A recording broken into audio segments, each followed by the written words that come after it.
We do have an opportunity because something's happened specifically in these last 5 years. It has become readily apparent to almost all Americans there's something seriously wrong. They have not all come to the same conclusion. We have Tea Party people out there expressing themselves. We have people Occupy Wall Street, they're complaining, and I think there's a lot of anger and being upset. But can you imagine what will happen if and when the collapse of the dollar comes? Then we will be, the world will be like Greece is right now. Angry people saying, where's my entitlement? Where's my entitlement? You can't cut anything. So this is what we have to try to prevent. But we have to re-educate ourselves. Entitlement sounds very good. Entitlement almost sounds like a right. Yeah, we're entitled to our life and our liberty.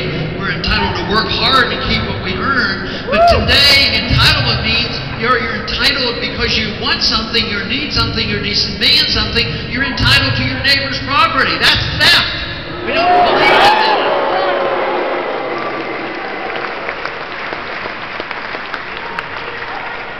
But under these conditions, it's systematically that our individual liberties will be attacked, and that we don't understand that the important thing is that liberty is an individual matter. It is not a collective matter. We do not have our liberty because we happen to belong to one group. And we should never have punishments against a group because they belong to a group, but likewise nobody should get any privileges because they belong to a group. We all should be individuals.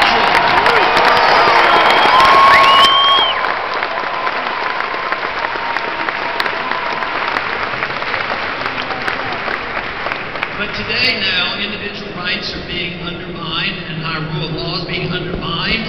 The Congress delivered to the President just recently. And he actually signed into law on January 1st the bill that says the military can arrest any American citizen without due process, without charges, without the trial, and held indefinitely in secret prisons. Now that, we do realize that we've slipped away from a true republic. We're into a much more democracy where the dictatorship of the majority comes. But now we're slipping into a fascist system where it's a combination of government and big business and authoritarian rule and the suppression of the individual right of each and every American citizen. That is what we have to reverse and get the people to agree with us.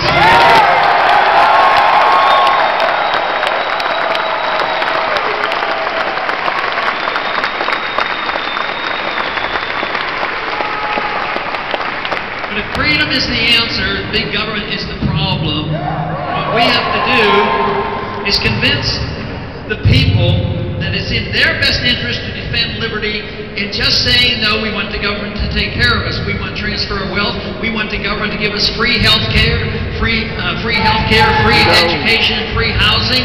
Well, right now, people are waking up. The government is broke, and they know it's ending, and something else has to come about.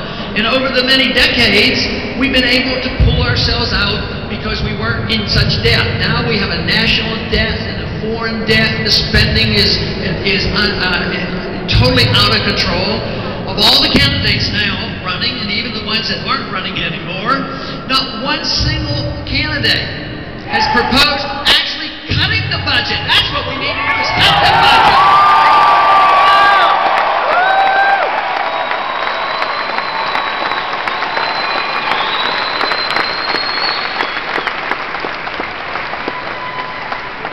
But the bigger the government is, the smaller the people, because big government cannot exist without the undermining of your economic liberties and your personal liberties.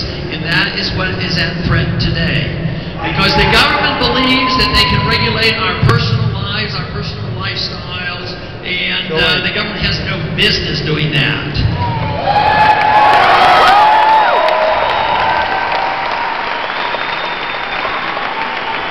Approximately 100 years ago, our country took freedom and chopped it into pieces. They talked about economic liberty. A few people defended that rather well. And then they had social liberties and personal liberties, and a few others would defend that. But we should bring people together and say the purpose of government is to defend social, personal liberty and economic liberty. They're one and the same.